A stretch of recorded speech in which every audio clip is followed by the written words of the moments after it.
Shakuntala Express train. This railway track of independent India is still under the control of the British. Crores of rupees have to be paid every year.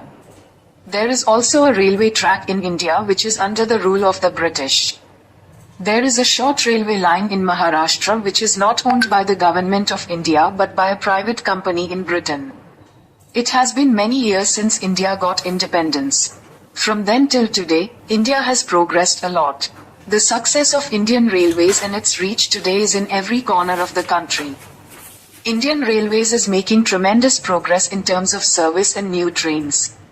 It also claims to operate one of the largest railway networks in the world.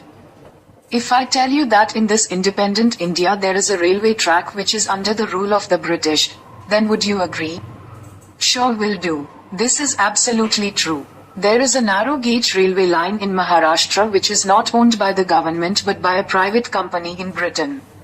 Shakuntala Railway, built during the British Raj, is a 190 kilometers long narrow gauge railway line between Yavatmal and Murtijapur.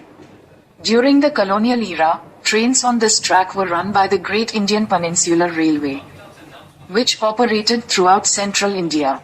Surprisingly, when the railways were nationalized in 1952, this line was neglected. The tracks are still owned by the firm that laid them in the 19th century.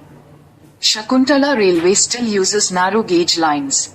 The train returns on this track only once in a day. Currently, the train takes about 20 hours to cover the distance of 190 kilometers between Yavatmal and Achalpur in Amravati district. The train is a lifeline for poor people who travel between these two villages in Maharashtra. The train ran on a ZD steam engine, built in Manchester from 1921, for more than 70 long years from 1923. The original engine was withdrawn on April 15, 1994 and replaced with a diesel engine. Shakuntala Railway was established in 1910 by a private British firm named Killick Nixon. The company started a joint venture with the colonial British government in India and formed the Central Province Railway Company.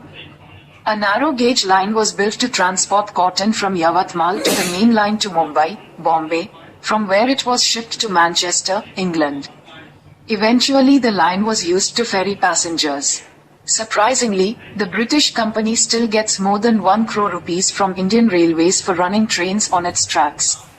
At present, the staff performs all the railway functions manually, from separating the engine from the train to signalling and ticket sales.